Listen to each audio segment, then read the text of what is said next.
So this is Danielle, who's the owner and operator of Ready, Set, Grow, which is a studio for you to use for fitness in your beyond times.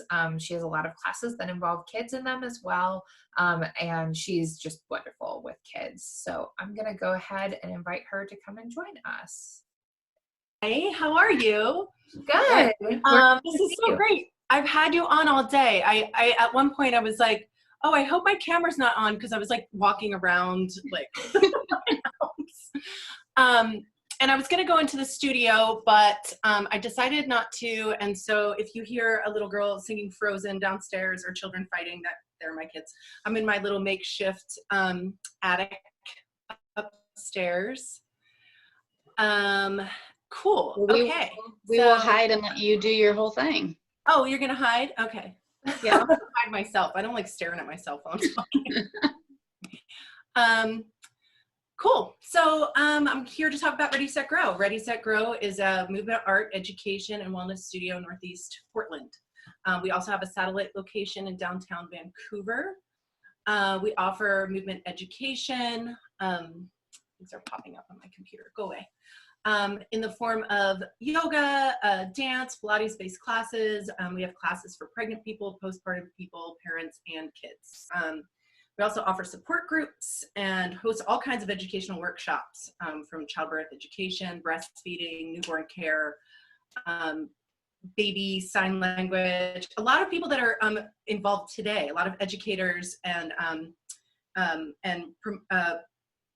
people that offer all kinds of amazing education are in our space. We partner with them or they rent the space.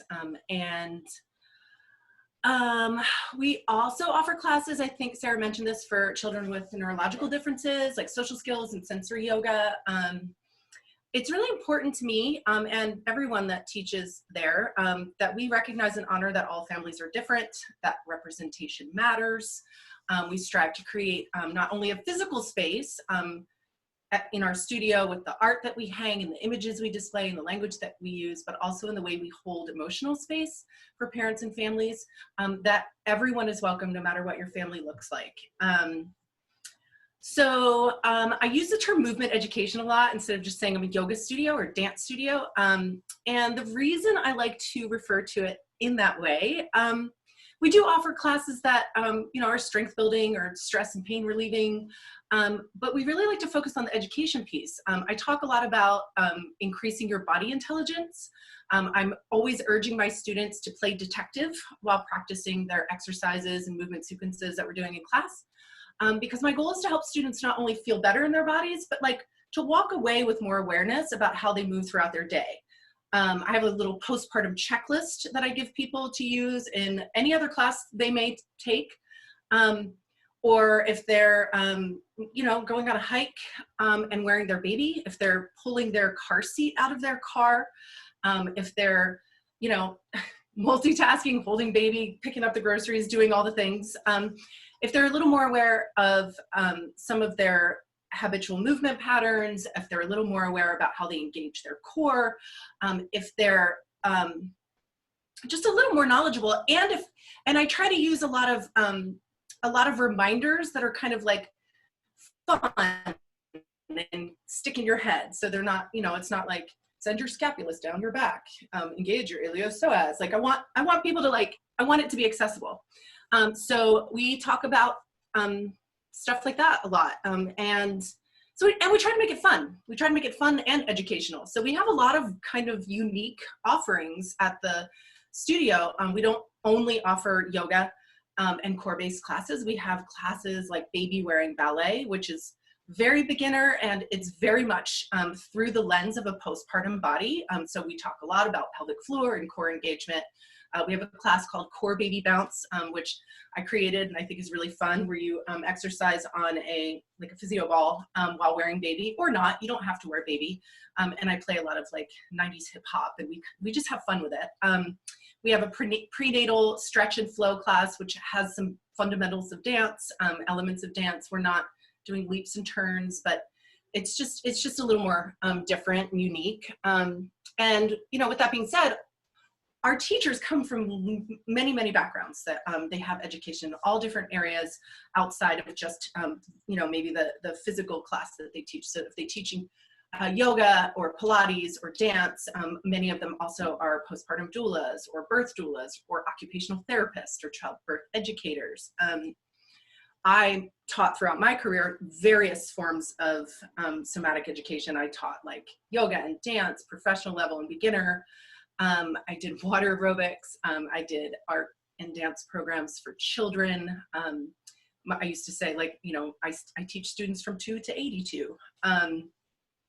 I got really interested in teaching pregnant postpartum people when I got pregnant. I got pregnant a little later in life, and I did a 6-week, 250-hour yoga intensive. I was doing yoga like 5 days a week, 6 or more hours a day. I don't recommend doing that at 6 to 7 months pregnant, but it was really eye-opening, navigating my practice with my changing body. I had been a professional dancer my whole adult life. I performed up into my 3rd trimester.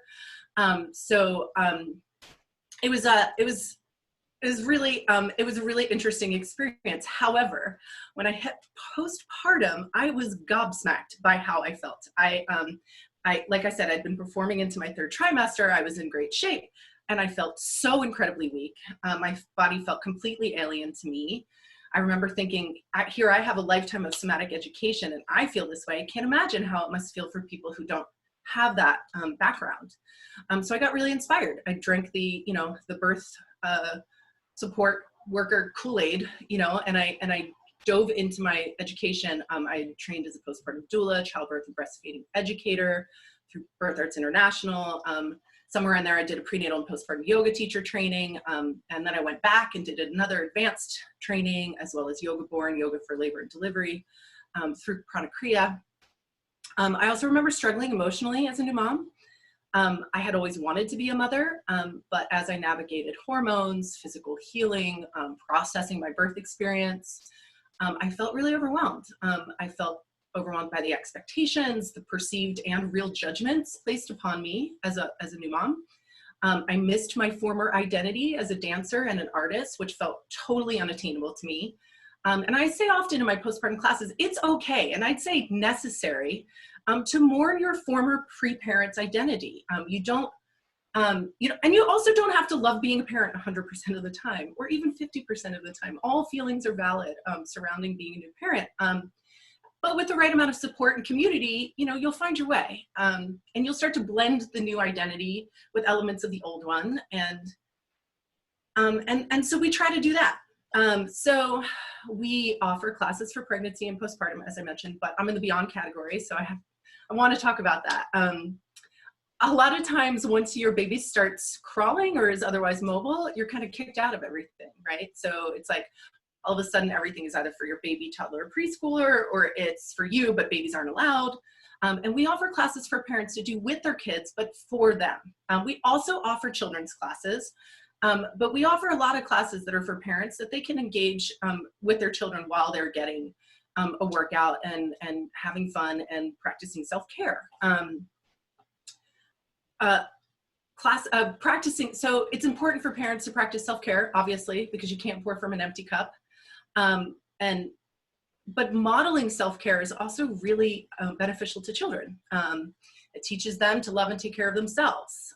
It helps their development through mirror neurons. It builds their communication skills. It helps with gross motor development and promotes parent-child bonding. So all these things are really important. And I think that it's a little bit of something that is missing. So, my experience as a new parent really inspired me to create this model, Ready, Set, Grow, which is really to support people wherever you are in your journey. And right now, I set a timer, so I tend to talk a lot. I don't know if you can see that. I'm offering multiple live streaming classes per day. And we will be adding recordings as well. I'm going to be creating recordings for specific areas that need attention for pregnant people and postpartum people. We offer classes for pregnancy and postpartum live streamed. We also offer some classes like yoga for parents. I like to find ways to give a practice to parents, and with the knowledge that you are going to be interrupted. Your child is not going to just let you practice a restorative yoga class if they're there. So how do you make it fun, and how do you engage with the children without taking away from your experience? If you're in downward dog, we have the kids, do London Bridge, and they crawl under their parent while their parent's in downward dog. We find ways to engage with kids in fun ways that also doesn't completely disrupt the practice. We will continue to offer live streaming classes after the social distancing is over. We are creating kind of a national network right now. We're bringing in teachers from other areas, and hopefully, we'll be able to have we will probably continue for a while practicing some social distancing within the studio, even once we're able to open. And what else? Oh, today and tomorrow only, I'm opening up, we kind of made them available only until April 15th. I'm going to open it up again. We're doing a monthly membership, so you can take all classes for $65 a month, and it's a 3-month commitment. But if we get to open our studio before that 3 months is over, it's going to be, it'll be for the in-person classes as well, and it's a nice discount. I was going to show some photos and stuff, but I'm a little technology challenged, so I wasn't able to get it together. So I hope just staring at me talking was visually entertaining enough. And go to the website. We have a lot of beautiful photos of the space, and we highlight a lot of really talented and wonderful artists in the space. I didn't get to talk a lot about that, but it's really important to me that art be a huge part of the experience for parents and children as well. Thank you, Danielle. That was awesome. Did I talk under 10 minutes? You did great. It was wonderful. It was great to hear your story, and also to connect with, people wwho might be feeling alien in their own bodies right now. I just think that's so valuable. And on the topic that you were talking about with the art in your space, I know that last year you hosted the 4th Trimester Bodies show. It's permanently displayed in the little family room now. I love it. I love it. So for everybody watching who doesn't know what I'm talking about, there's a artist who has a project called the 4th Trimester Bodies Project. Please look it up. Luna. Yeah. Yeah. Check it out. They're really honest and beautiful photography of families all together in their bodies as they are. Yes, and representative of all families. It was important to me, and I spoke with Ash about showing their work in the space. When people walk into the space, that they, no matter who they are, it immediately feel represented.